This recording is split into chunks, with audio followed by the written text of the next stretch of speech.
Halo, di video ini saya akan memberitahu Anda secara lengkap cara mengatasi masalah iPhone yang mengalami panas berlebihan atau overheating. Dan bagaimana membuatnya berfungsi dengan baik.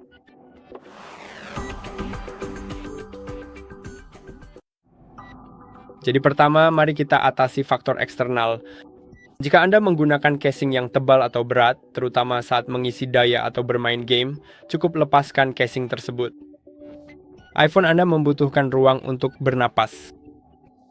Dan saya tahu Anda mungkin tetap ingin perlindungan, jadi Anda juga bisa mengganti casing Anda dengan yang lebih tipis, yang tetap cukup melindungi iPhone Anda, tapi lebih tipis. Sekarang, hindari juga meninggalkannya di bawah sinar matahari langsung atau di tempat yang panas, seperti di dalam mobil Anda. Ini memang hal yang cukup jelas, tapi kadang-kadang perlu diingatkan juga. Sekarang, mari kita lihat kebiasaan penggunaan. Menjalankan terlalu banyak aplikasi sekaligus, atau bermain game dengan grafis berat dalam waktu lama, atau merekam video 4K tanpa henti akan membuat ponsel Anda cepat panas. Jika Anda merasa ponsel mulai panas, istirahat sejenak atau biarkan dingin dulu. Atau jika Anda sedang merekam video 4K, mungkin sebaiknya hentikan rekaman tersebut dan ubah ke rekaman HD. Sekarang mari lakukan beberapa penyesuaian cepat di pengaturan agar bisa membantu Anda juga. Pertama, matikan Bluetooth, Wi-Fi, atau AirDrop saat Anda tidak membutuhkannya. Maksud saya, Anda memiliki Wi-Fi, AirDrop, dan Bluetooth yang bisa diakses saat Anda menggeser layar ke bawah dari bagian atas. Dan terkadang Anda membutuhkannya, terkadang Anda menggunakannya, tapi ada kalanya Anda tidak membutuhkannya. Jika Anda tidak membutuhkannya, sebaiknya nonaktifkan saja karena fitur-fitur tersebut akan menguras daya Anda.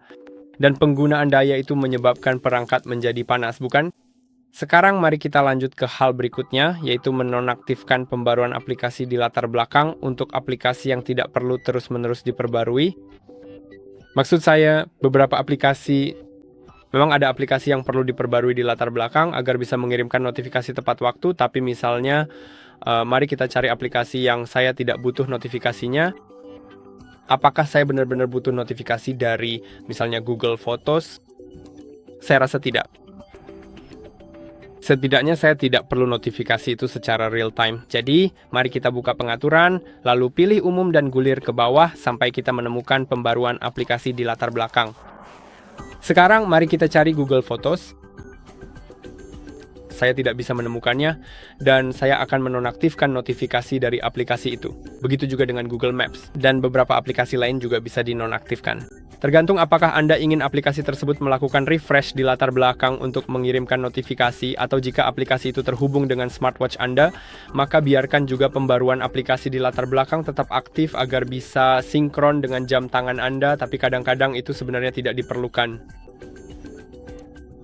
Selain itu, turunkan kecerahan layar Anda atau gunakan kecerahan otomatis untuk menghemat energi dan mengurangi panas. Ponsel Anda memang menghasilkan panas dari layar dan semakin tinggi tingkat kecerahan yang diatur, semakin banyak panas yang dihasilkan. Jadi Anda mungkin ingin menurunkannya. Kebiasaan mengisi daya juga berpengaruh, dan selalu gunakan charger atau kabel yang bersertifikat. Tidak harus buatan Apple. Yang penting made for iPhone. Selain itu, sebenarnya tidak harus khusus dibuat untuk iPhone, yang penting bersertifikat. Yang penting harus bersertifikat, karena beberapa merek generik yang tidak terpercaya membuat charger yang menghasilkan daya tidak stabil, dan daya yang tidak stabil itu nantinya harus distabilkan oleh ponsel Anda. Dan untuk menstabilkannya, ponsel Anda akan mengubah kelebihan daya itu menjadi panas. Itulah sebabnya ponsel Anda bisa menjadi panas berlebih. Selain itu, jangan gunakan ponsel saat mengisi daya, terutama untuk aktivitas berat seperti bermain game atau sejenisnya. Menurut saya ini adalah salah satu cara tercepat membuat ponsel Anda panas hanya dengan menggunakannya secara berlebihan saat mengisi daya. Juga, jika Anda merasa ponsel mulai hangat saat mengisi daya, sebaiknya lepaskan casingnya agar panas bisa keluar. Tapi saya sudah menyebutkan soal casing tadi. Sekarang, dari sisi perangkat lunak, restart sederhana seringkali bisa mengatasi masalah panas berlebih sementara. Jadi Anda bisa menekan tombol daya dan salah satu tombol volume. Lalu geser untuk mematikan daya, tunggu setengah menit, lalu tekan dan tahan tombol daya untuk menyalakan ponsel Anda kembali. Sekarang mari kita lanjut ke hal berikutnya, yaitu memastikan ponsel Anda menjalankan versi iOS terbaru. Apple seringkali merilis pembaruan untuk meningkatkan performa dan efisiensi, jadi Anda bisa masuk ke pengaturan, lalu ke umum dan ke pembaruan perangkat lunak untuk memeriksa pembaruan. Tapi juga ada orang-orang yang menggunakan pembaruan beta dari versi iOS. Pembaruan beta ini adalah versi pra-rilis yang memiliki beberapa fitur baru. Namun, ada kekurangannya seperti performa yang menurun dan tersembunyi. Bahkan mungkin performanya jadi sangat buruk. Karena itu normal, karena ini adalah pembaruan beta dan bukan versi resmi dari sistem. Dan pembaruan ini memang tidak dibuat untuk memiliki performa yang hebat atau optimasi panas yang baik. Jadi jika Anda mengaktifkan pembaruan beta, saya juga menggunakannya, tapi ini bukan ponsel utama saya di sini, jadi saya tidak bisa melakukannya. Tapi jika Anda menggunakan pembaruan beta, maka Anda tidak perlu heran jika ponsel Anda menjadi panas saat menggunakan pembaruan beta. Anda bisa saja mematikannya, tapi sayangnya, setelah Anda menginstal pembaruan beta, Anda harus menunggu sampai versi iOS yang Anda gunakan versi betanya. Misalnya saya punya iOS 26 beta, saya harus menunggu sampai iOS 26 versi publik dirilis, baru saya bisa keluar dari beta. Itulah kenapa saya tidak pernah merekomendasikan beta untuk orang-orang yang ingin menggunakannya di ponsel utama mereka.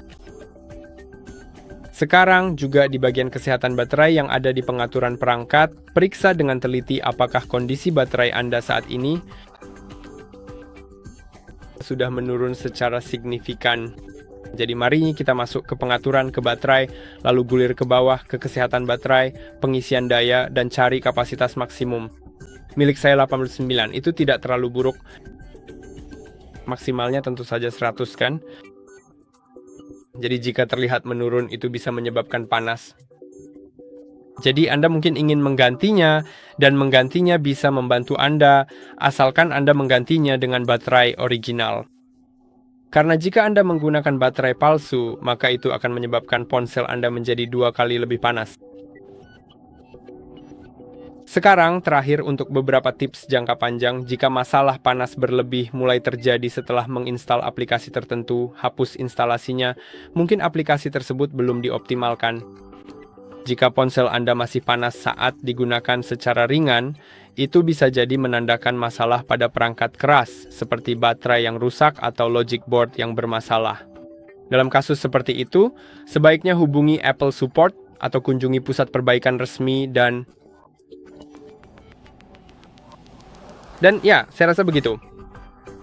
Sebagai rangkuman, jaga agar ponsel Anda tetap dingin dengan menghilangkan sumber panas, menyesuaikan penggunaan, mengatur beberapa pengaturan, mengisi daya dengan cerdas, dan selalu memperbarui perangkat lunak Anda. Dan jangan gunakan pembaruan beta. Sebagian besar waktu, langkah-langkah ini akan menyelesaikan masalah, dan jika tidak, maka ada baiknya Anda memeriksakan ponsel Anda. Saya harap video ini bermanfaat. Jangan lupa untuk like dan subscribe. Sampai jumpa di video berikutnya.